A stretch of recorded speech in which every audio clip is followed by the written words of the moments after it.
নমস্কাৰ নিউজ লাইভৰ বিশেষ অনুষ্ঠান অকথ্যলৈ স্বাগতম। অকথ্য এনে এটা অনুষ্ঠান যিটো অনুষ্ঠানত আমি সপ্তাহটোৰ এটা গুৰুত্বপূৰ্ণ বিষয়ক বিতংভাৱে আলোচনা কৰোঁ। চলিত সপ্তাহটোত বিভিন্ন বিতৰ্কিত বিষয় আছিল, কিন্তু আমি অধিক বিতৰ্কিতলৈ নগৈ আমি চলিত সপ্তাহটোত যিহেতু দুটাকৈ পৰীক্ষাৰ ফলাফল ঘোষণা কৰা হৈছিল, উচ্চতৰ মাধ্যমিক আৰু হাইস্কুল শিক্ষান্ত পৰীক্ষাৰ এই সমগ্ৰ বিষয়বস্তুৰ বাবে আলোচনা কৰিম। দেখা গ'ল যোৱা সপ্তাহ ধৰি বিভিন্ন সময়ত টেলিভিছনৰ পৰ্দাতে হওক, বাতৰি কাকতৰ প্ৰথম পৃষ্ঠাতেই হওক, একাংশ ছাত্ৰ ছাত্ৰীৰ আলোকচিত্ৰ প্ৰকাশ পাইছিল যিসকল ছাত্ৰ ছাত্ৰীয়ে পৰীক্ষাত ভাল ফল দেখুৱাইছিল। কিন্তু দেখা যায় যে পৰীক্ষাৰ ভাল ফল দেখুৱাইছে যদিও অধিকাংশ অসমীয়া ছাত্ৰ ছাত্ৰীয়ে অসমত ভাল ফলাফল দেখুৱাৰ পিছত ৰাজ্যৰ বাহিৰলৈ পঢ়িবলৈ গুচি যায়, ৰাজ্যৰ বাহিৰত পঢ়ে, ৰাজ্যৰ বাহিৰত উচ্চ শিক্ষা গ্ৰহণ কৰাৰ অন্তত তেওঁলোকে ৰাজ্যৰ বাহিৰতে সংস্থাপন লাভ কৰে। এনেদৰে প্ৰশ্ন হয়, এনেদৰে সদায় অসমৰ পৰা মেধাৰ বহিৰ্গমন সংঘটিত হৈ থাকিব নেকি? এই সমগ্ৰ অনুষ্ঠানটোত এই সমগ্ৰ বিষয়বস্তুৰ ওপৰত আলোচনা কৰিবলৈ আমি ৰাজ্যৰ বিভিন্ন প্ৰান্তত বিভিন্ন অতিথি উপস্থিত আছে, কিন্তু আমাৰ ষ্টুডিঅ'ত উপস্থিত আছে তেজপুৰ বিশ্ববিদ্যালয়ৰ সমাজ বিজ্ঞান বিভাগৰ অধ্যাপক ডক্টৰ চন্দন কুমাৰ শৰ্মা, বিশিষ্ট নিবন্ধকাৰ ডক্টৰ সুনীল শইকীয়া ডাঙৰীয়া, আৰু লগতে আছে ডন বস্কো মহাবিদ্যালয়ৰ এগৰাকী প্ৰবক্তা অম্লান দত্ত ডাঙৰীয়া। আপোনালোক তেওঁলোকে তেজপুৰ বিশ্ববিদ্যালয়ৰ সৈতে জড়িত। দেখা গৈছে যে এনেধৰণৰ পৰীক্ষাত আমাৰ ভাল ফলাফল দেখুৱাইছে যদিও অধিকাংশ ছাত্ৰই উচ্চ শিক্ষাৰ বাবে অসমলৈ যাবলৈ বিচাৰে। সেইটো যোৱাটো একো ডাঙৰ কথা নহয়, কিন্তু তাৰপিছত তেওঁলোক অসমলৈ ঘূৰি আহিব নিবিচাৰে। ইয়াৰ প্ৰধান কাৰণ আপুনি কি বুলি ভাবে? এটা কথা চাওক,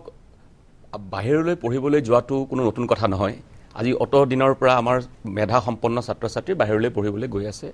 আৰু তেওঁলোকৰ কিছু বেছি সংখ্যকে ঘূৰি আহিছে, হয়তো কিছু সংখ্যক অহা নাই বিভিন্ন কাৰণৰ কাৰণে। কিন্তু আমি যেতিয়া বাহিৰলৈ পঢ়িবলৈ গৈছিলোঁ, আমি এইটো কথা ভাবি যোৱা নাই যে ঘূৰি নাহিম বা বাহিৰতে সংস্থাপনৰ কাৰণে আমি যোৱা নাছিলোঁ। কিন্তু এতিয়া হৈছে কি, আমাৰ যিখন কৰ্মৰ তেওঁলোকৰ নিয়োজনৰ যিখন ক্ষেত্ৰ, সেই ক্ষেত্ৰখন সংকুচিত হৈ আহিছে। মানে বিশ্ববিদ্যালয় পৰ্যায়তো হওক, যদিও বিশ্ববিদ্যালয় পৰ্যায়ত কিছু হয়, কিন্তু সেইখিনি পৰ্যাপ্ত নহয়। কিন্তু ইফালে আপুনি চাওক যে আমাৰ যি উদ্যোগ বা কৃষিখণ্ডৰ বিকাশ, ৰাজ্যৰ কৰ্মসংস্থানৰ সৃষ্টি তেতিয়াহে হ'ব যেতিয়া এটা মানে সন্তুলিত বিকাশ হ'ব ৰাজ্যখনৰ বিভিন্ন ক্ষেত্ৰত। সেই ঘটনাটো ঘটা নাই আমাৰ। গতিকে ৰাজ্যৰ ছাত্ৰ ছাত্ৰী বাহিৰলৈ গৈ বাহিৰতে থাকিবলৈ বাধ্য হৈছে। মই ভাবোঁ যে যদি ইয়াত মানে আমাৰ এটা উচিত অৰ্থনৈতিক বিকাশ ঘটিলে হয়, কৰ্মসংস্থাপনৰ তেতিয়া যদি আপোনাৰ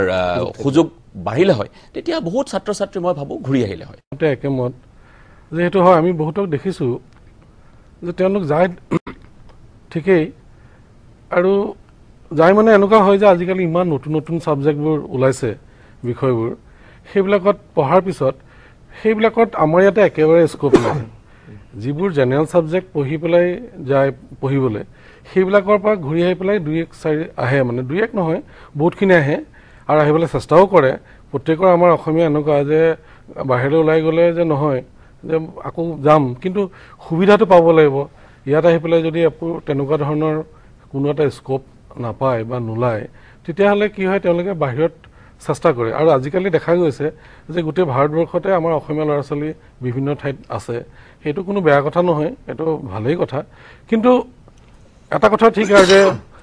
চব যদি তেনেকুৱাকৈ গুচি যায়, তে আমাৰ ইয়াত ডেভেলপমেণ্টটো কোনে কৰিব? সেইটো এটা মানে ডাঙৰ প্ৰশ্ন কথা হৈ গৈছে। অম্লান দত্ত আপুনি কি ভাবে?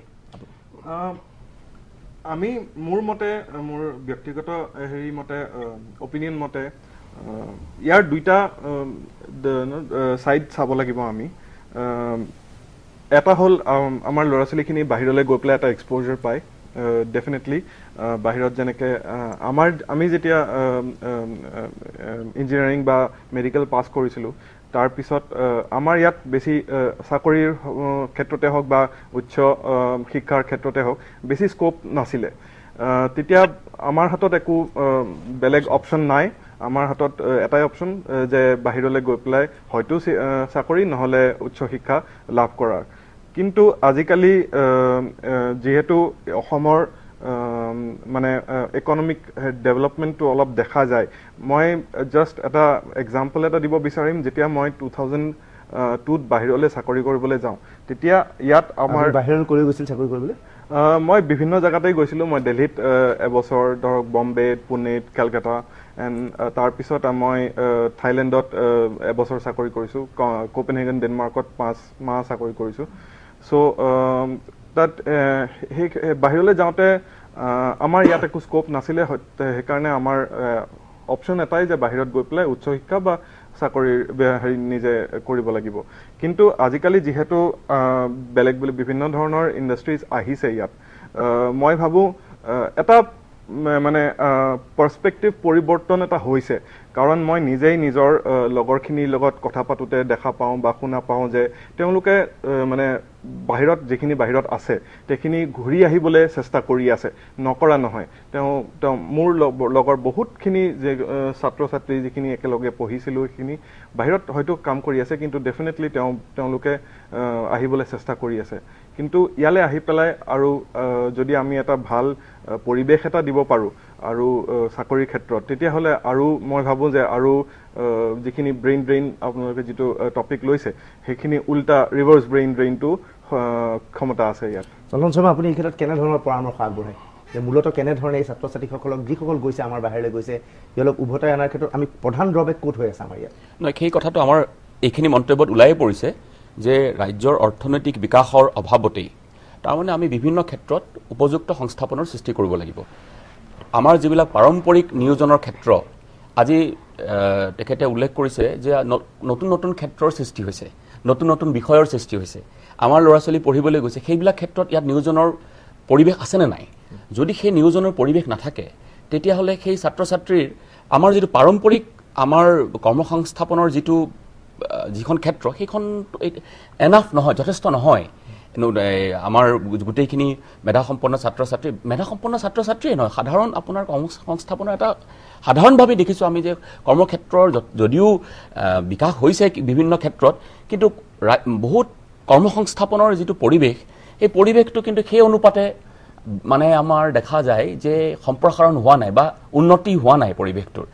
আৰু তেখেতে উল্লেখেই কৰিছে যে আজিকালি বহুতে আহিব বিচাৰে আচলতে বাহিৰত থকাৰ বহুত অসুবিধা আছে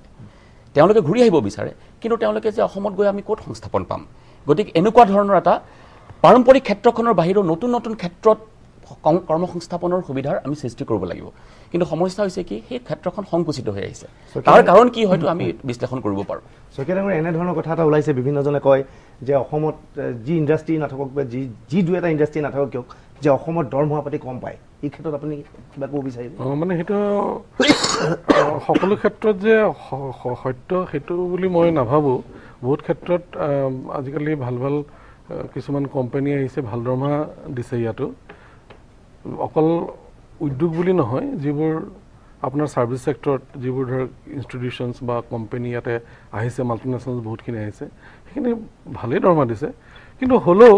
যে উদ্যোগ বুলি ক'লে কিন্তু তেনেকুৱা উদ্যোগেই নাই আচলতে যে আমাৰ চৰকাৰে চবেই কৈ আছে যে আমাৰ বহুতক মাতিছে অলপতে ইমান ডাঙৰ ডাঙৰ ইণ্ডাষ্ট্ৰিয়েলিষ্টক মাতিলে অসমলৈ আগৰ পৰা আমি দেখি আছোঁ সদায় শুনো যে এখন কিবা MOU চাইন হৈছে বা আৰু আমাৰ ইয়াতে কিবা এটা হ'ব কিন্তু যিবোৰ আমি বাহিৰলৈ গ'লে আজি মহাৰাষ্ট্ৰ হওক গুজৰাট হওক অন্যত গ'লে যিবোৰ ইণ্ডাষ্ট্ৰি বুলি ক'লে আমি এটাৰ পিছত এটাকে ইণ্ডাষ্ট্ৰি দেখি যাওঁ তে সেই ধৰণৰ ইণ্ডাষ্ট্ৰি একেবাৰে ইয়াতে হোৱা নাই আৰু স্ক'প চবেই কয় যে স্ক'প আছে কিন্তু বহুতে আহি পেলাই ইয়াতে দেখে যে বহুতখিনি কাৰণৰ কাৰণে যে ইয়াতে হয়তো সম্ভৱ নহয় বা ইয়াতে যিটো ভাবি আহে সেইটো নহয় সেইটো কাৰণে তেওঁলোকে আল্টিমেটলি ইণ্ডাষ্ট্ৰি নকৰে এতিয়া মই ভাবোঁ যে আমাৰ মানুহে কৰিব লাগিব কিন্তু লাহে লাহে এতিয়া অসমীয়া মানুহ ওলাইছে আপুনি দেখিব যে বিজনেছ ছেক্টৰত যিটো ট্ৰেডিঙত অসমীয়া মানুহ বহুত ওলাইছে ছাৰ্ভিচ ছেক্টৰত অসমীয়া মানুহ বহুত আগবাঢ়ি গৈছে আৰু এতিয়া থাৰ্ডটো যিটো মেনুফেকচাৰিং ছেক্টৰ সেইটোতো অসমীয়া মানুহ ওলাব লাগিব মানে আমাৰ মানুহে নিজৰ জেগাত নিজৰ যিবোৰ মেটেৰিয়েল যিবোৰ এইবোৰক লৈ পেলাই যদি আমি ডাঙৰ তেনেকুৱা ভাল কৰিব পাৰোঁ ইভিন প্ৰথম অৱস্থা ডাঙৰ নকৰিলেও আমি মিডিয়াম ছেক্টৰত কৰিব পাৰিলেও বহুতখিনি স্ক'প ওলাব আৰু আজিকালি পৃথিৱীখন আগৰ নিচিনা নহয় যে আমি গ্ল'বেলাইজেশ্যনৰ পিছত দেখিছোঁ যে গোটেই পৃথিৱীখন মানে এটা গ্ল'বেল ভিলেজ বুলি কয় মানে তেনেকুৱা ধৰণৰ আৰু সেইটো কাৰণে আজিকালি এই স্ক'পবোৰ চবতে মানে ওলাব পৰাৰ সুবিধা আছে আৰু মই ভাবোঁ যে এইবোৰ ওলাব লাগে আৰু ওলাইছে লাহে লাহে কিন্তু আৰু মানে যিটো গতিত যাব লাগিছিলে সেইটো গতিত যোৱা নাই যে উচ্চতৰ মাধ্যমিক শিক্ষান্ত পৰীক্ষাৰ অন্তত এই ছাত্ৰ ছাত্ৰীসকলৰ বক্তব্য আছিল অসমৰ পৰিৱৰ্তে তেওঁলোকে ৰাজ্যৰ বাহিৰলৈ পঢ়িবলৈ যাব নিউজ লাইভৰ বিশেষ অনুষ্ঠান অকথ্যৰ তৰফৰ পৰা স্বাগতম জনাইছোঁ প্ৰথমে মই ভূঞা ডাঙৰীয়া সুধিব বিচাৰিছোঁ নগাঁৱত উপস্থিত আছে আপুনি কি ভাবে যে অসমৰ ছাত্ৰ ছাত্ৰীসকল অসমৰ বাহিৰলৈ এনেদৰে পঢ়িবলৈ গৈ বাহিৰতে সংস্থাপন লাভ কৰিছে অসমলৈ উভতি নাহে ইয়াৰ ফলত মেধাৰ যিটো বহিগমন ঘটিছে বুলি ক'ব বিচাৰিছে এগৰাকী অৱসৰপ্ৰাপ্ত শিক্ষক হিচাপে ভূঞা ডাঙৰীয়া আপুনি এই প্ৰসংগত কি ক'ব বিচাৰে